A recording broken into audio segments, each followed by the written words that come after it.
What's up, fantasy managers? Welcome back to another episode of the First Pitch Podcast brought to you by PitcherList.com. My name is Jake Crumpler, and I'll be your host for this edition of the pod. You can follow me on socials at Jake Crumpler and can find all of my work at CrumplerBaseball.com. Let's dive into everything baseball related from Monday, May 25th.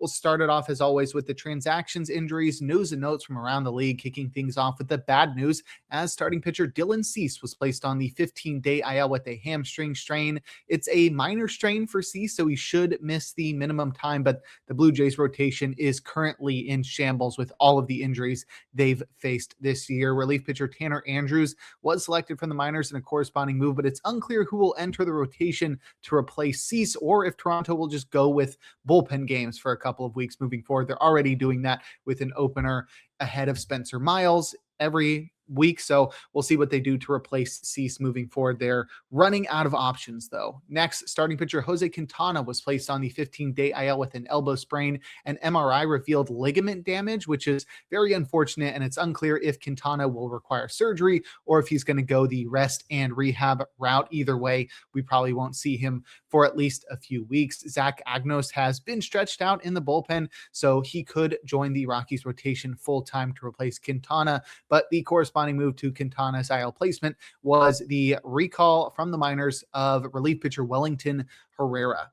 And lastly, relief pitcher Eric Sabrowski was placed on the 15-day IL with elbow inflammation. He's been one of the best relief pitchers in baseball, maybe outright the best setup man in baseball, as he's been an incredible lefty for the Guardians this year, setting up for closer Cade Smith. But Sabrowski is likely to miss more than the minimum time given the nature of this injury. Anytime you have something going on with an elbow with a pitcher, it's always concerning. Relief pitcher Cody Hoyer was recalled from the minors in a corresponding move, but Hunter Gaddis will be the top setup man for the Guardians moving forward, while Tim Herron becomes the top southpaw in the Guardians bullpen. In terms of transactions, outfielder Nathan Lucas was activated from the 10-day IL after missing a month with a hamstring strain. Lucas is likely to be on the bench as the fourth outfielder, but as a left-handed hitting outfielder, he could force Yohendrick Pinango or Jesus Sanchez out of some playing time in Toronto. Outfielder Davis Schneider was optioned to the minors in a corresponding move. He's struggled mightily at the plate this year.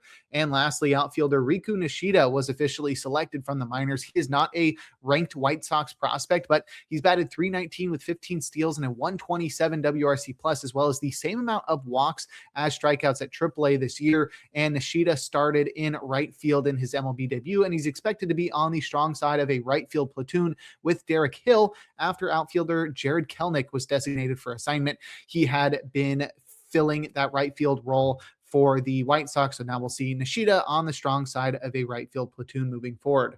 And in terms of news, the White Sox are not done with prospect call-ups, as starting pitcher David Sandlin is expected to be recalled from the minors today to make his MLB debut against the Twins.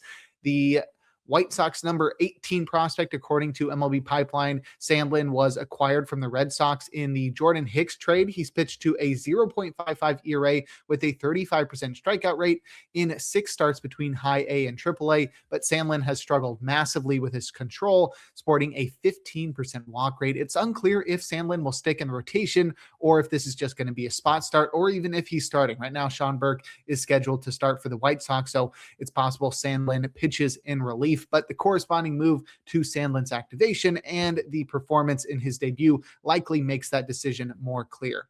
And lastly, starting pitcher Gage Jump is expected to have his contract selected today to make his MLB debut versus the Mariners for the A's. Jump is the A's number 3 prospect and the number 41 prospect in baseball. So Jump is a very highly rated left-handed starter. He's quickly risen through the minors for the A's, taking on AAA in just his second pro season and pitching to a 4.5 ERA with a 33% strikeout rate. Jump has a 60 grade fastball and slider, but I wouldn't suggest starting him in his debut in Sacramento, but he's certainly another high upside pitcher to place on your watch list in standard leagues and to take the chance on in deeper leagues. Starting pitcher Aaron Savali is expected to head to the IL with an unspecified injury after sitting 3 miles per hour down in his start yesterday, but Gage Jump is getting the promotion. Now we can take a look at our notable performances from Monday, a day in which we had just 13 games on our slate. We'll start it off with our hitters, leading off with designated hitter Kyle Schwarber, who helped the Phillies to win in San Diego, going 2 for 3 with 2 runs, a home run, an RBI, and a walk.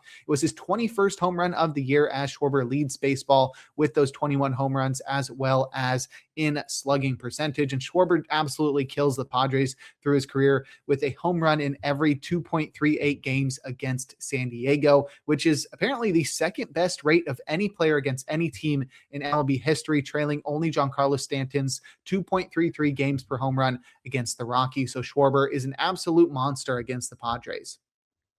On the American League side, first baseman Munetaka Murakami helped the White Sox to win against the Twins, going 1 for 4 with a run, a home run, and an RBI. It was his 18th homer of the year, as Murakami continues to lead the American League in home runs.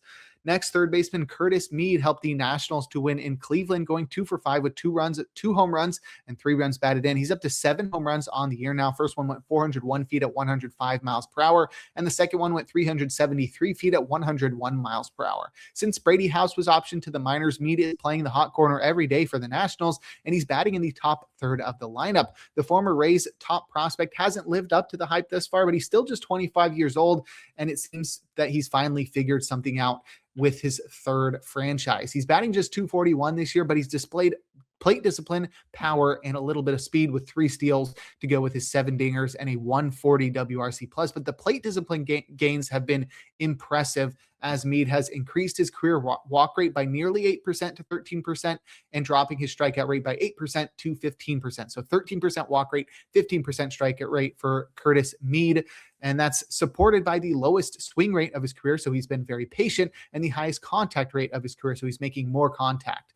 And Mead hasn't reached incredible exit velocities, but he's improved his batted ball consistency. He's hitting the ball harder more often, but he's also doubled his barrel rate to 8% and has hit the ball hard at a career high 45% hard hit rate. The biggest batted ball difference for Mead has been his ability to pull fly balls. He's hit more fly balls than ever and has increased his pull rate by nearly 20% to 54%, allowing him to tap into his limited power. Mead is a lefty masher, making him a great streaming option in standard leagues against southpaws, and I think he's a must roster right now in deeper leagues because of his lineup spot, notable improvements at the plate, and multi-position eligibility at first base and third base, with some second base eligibility in leagues after he's played 4 games at the Keystone position this season. Lastly, we've got first baseman Christian Walker, who helped the Astros to win in Texas, going 1 for 4 with a run, a home run, 3 runs batted in, and a walk for good measure. It was his 15th homer of the year, and it traveled 401 feet at 101 miles per hour. Walker is tied for the American League lead with 40 runs batted in this year, and he's been great. Though he failed to live up to lofty expectations in his first year in Houston last year, as his pulled fly ball heavy profile was expected to excel with the aid of the Crawford boxes in Daikin Park. And while he did hit 27 homers, he got too aggressive at the plate and batted just 238 with a sub 300 on base percentage and a 99 WRC plus. But Walker's made huge gains in the contact department this year and is in the midst of his best offensive campaign with a career high 879 OPS and 144 WRC plus. His batted ball data isn't any different. He's just gotten back to making a lot of contact in the zone, taking his walks, and avoiding strikeouts. I'd expect a continuation of this form from Walker with 30 plus homers at the end of the year to go with a 260 batting average and tons of RBI as he hits behind Yordan Alvarez and the rest of that top of the order for the Astros. But if you'd like a breakdown of other notable hitting performances from Monday, check out the Daily Batters Box article over on pitcherlist.com. Now we'll head to the mound and check out some notable starting pitching performances, opening with Jacob Misiorowski, who just keeps going. 7 innings, 2 hits, 1 run, 1 walk, 12 strikeouts, a dozen strikeouts from Misiorowski, 19 whiffs, 44% CSW across 96 pitches. And of course, he earned the Golden Goal leading baseball with 19 whiffs to earn the Gallows Pull and earning the King Cole by leading baseball with the 44% CSW. Misiorowski leads baseball in strikeouts, and he was the first pitcher to achieve 100 strikeouts on the season. So Misiorowski hit the century mark in strikeouts. He also leads baseball with the lowest batting average against at 152. So he's just striking everybody out and nobody can hit him. He also set the record for pitches thrown 100 plus miles per hour in a start with 57 here, which is 10 more than Hunter Green's previous record of 47 from 2022. Mizorowski also threw 40 pitches, 101 miles per hour or faster, and only 3 starters have that many 101 plus mile per hour pitches in their entire careers, and he did it in one game here. Mizorowski has thrown 67 pitches, 102 miles per hour or harder this year, and all other starters combined for 40 in the entire pitch tracking era, which is, I think, 18 years at this point. It started in 2008. He's also thrown 22 pitches, 103 miles per hour or faster, and only Justin Verlander and Jordan Hicks have thrown that hard ever, and they've combined to do so 3 times. He's done that 22 times this season. Mizorowski has gone 5 or more innings with 0 extra base hits against him in each of his last 6 starts, which is tied for the longest streak in MLB history. And with 58 strikeouts and 0 extra base hits in his last 6 starts, Mizorowski became the first pitcher in MLB history with 45 or more strikeouts and 0 extra base hits in a 6-game span. The fun facts are endless, but it all comes down to Mizorowski just being absolutely dominant this season. Next, we have Matthew Liberatore, who did all he could against Mizorowski, but the Cardinals lost in Milwaukee. He went 5 innings, allowing 7 hits, 3 earned runs, 2 walks with 10 strikeouts, inducing 17 whiffs with 36% CSW across 101 pitches. And Liberatore has reached another strikeout level with 19 strikeouts across his last 2 starts, despite pitching just 9 2/3 innings, and after having never struck out more than 8 hitters in any start throughout his career. So he went 9 strikeouts last time, 10 strikeouts yesterday, and that he just keeps one-upping his career high. Liberatore's last start was driven by imperfect curveball feel, but his curveball control failed here with just 45% strikes. This one was more driven by his slider, returning 40% CSW and 70% strikes, while his fastball continues to maintain slightly improved shape and velocity at 94 to 95 miles per hour with 17 inches of IVB, which is honestly not that great considering his high arm angle. And all of the 6 offerings that he threw on Monday were pretty decent, chipping in a swinging strike rate of at least 13% each. But the locations are all over the place, and there are really no notable pitch usage or movement changes from Liberatore. And he's clearly riding an unsustainably high put-away rate across these past 2 starts. And I don't think we have a new Liberatore on our hands, and I wouldn't go trusting him against the Cubs next. Lastly, we have Tatsuya Imai, who helped the Astros to win in Texas, tossing 6 hitless innings, allowing no earned runs while walking 4 and striking out 2. He induced 15 whiffs with 32% CSW across 104 pitches. And Imai was the starter in a combined no-hitter with Steven Okert and Alimber Santa, who was the second pitcher ever to appear in a no-hitter in his MLB debut. This was the first no-hitter of the 2026 season and the 22nd combined no-hitter in MLB history. And Imai kicked it off, continuing a weird up and down season thus far, as he has struggled, has had brief moments of success, and spent a lot of time on the injured list. And while he hasn't been awful in his last 2 starts, Imai hasn't done anything to suggest he's turned a new leaf and should be targeted in fantasy. He's going Blake Snell blueprint with 4-seamers up and backwards sliders down. I say backwards sliders because his sliders, despite him pronating his wrist and throwing the ball like a slider, it moves arm side like a changeup, but it doesn't seem to work that great, except for this start. The heater, though, failed to return consistent strikes at just 56% strikes, but the Rangers didn't punish it when it did come in the zone, allowing him to steal 12 called strikes with the pitch, despite it sitting a mile per hour down at 94 miles per hour. And the breaker, the slider, was all over the place, but the Rangers couldn't do much with it anyway, fouling it off 12 times. And Imai was obviously lucky to go 14 for 14 on outs on balls in play. Obviously, it was a no-hitter, but he did walk 4 guys too. It really wasn't the best start from him, and I can't buy into Imai until he starts throwing a third pitch to support what is already an underwhelming 1-2 combo. I would not start Tatsuya Imai versus the Brewers next. But if you'd like a breakdown of every single start from Monday, give the Plus Pitch podcast a listen and check out Nick's daily SP roundup over on pitcherlist.com. Now we'll head to the bullpen and check out the relievers that got saves and the closers that pitched outside of save situations or blew their saves, starting with the former. Gregory Soto recorded his 6th save with a perfect 9th. Sir Anthony Dominguez pitched a scoreless ninth for his 11th save. David Bednar recorded his 12th save with a hitless ninth. Yohan Duran pitched a scoreless ninth for his 10th save. And lastly, Blake Treinen recorded the final out of the game to record his first save of the season after Alex Vesia failed to go 1-2-3 in that frame. He was removed for Treinen to face the last batter. And this was all a result of Tanner Scott being unavailable because he had pitched on back-to-back days. In terms of closers to pitch outside of save situations or blow their saves, Rico Garcia has pitched a scoreless ninth and 10th in a tie game that the Orioles would go on to win in 13 innings. Brian Baker pitched a perfect ninth in that one as well. Lucas Erceg allowed 2 runs in the ninth to blow his 4th save and take his 2nd loss. And lastly, Juan Mejia allowed 2 runs in the 6th, but still earned his 4th hold. But it's clear that Antonio Senzatella should be the favorite for saves in Colorado moving forward. But if you'd like more information on relief pitchers, check out Rick Graham's daily articles over on pitcherlist.com. And before we look forward to today's games, we're going to take a quick break. Now we'll look forward to Tuesday, May 26th, the day in which we'll have just 15 games, or a full slate of 15 games on our slate. In terms of probable starters, I think our streamer of the day is Cade Cavalli. I'm just realizing now that I didn't write any of this down, but good thing I do have this in my drafts. Give me just one moment to pull that up. We got Cade Cavalli versus the Cleveland Guardians in Cleveland.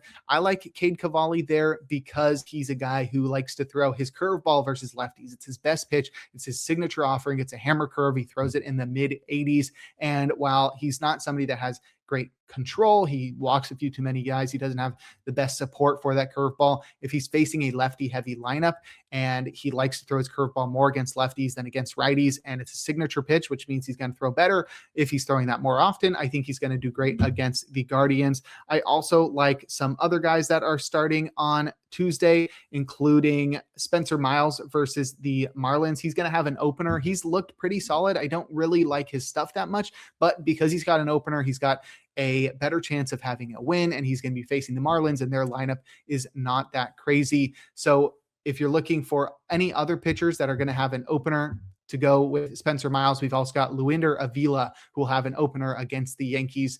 Not my favorite, definitely in the do not start tier, but there are plenty of guys to stream on Tuesday. I think Griffin Jax, if he's not rostered universally already, he's somebody that I want to target as well. And Shane Baz looked pretty decent in his last outing as well. But if you're looking for auto starts, the guys that you're just going to lock into your lineup, you got Cam Schlittler in Kansas City, Chase Burns in Queens, Joe Ryan on the south side of Chicago, Braxton Ashcraft versus the Cubs, and Kyle Harrison versus the Cardinals.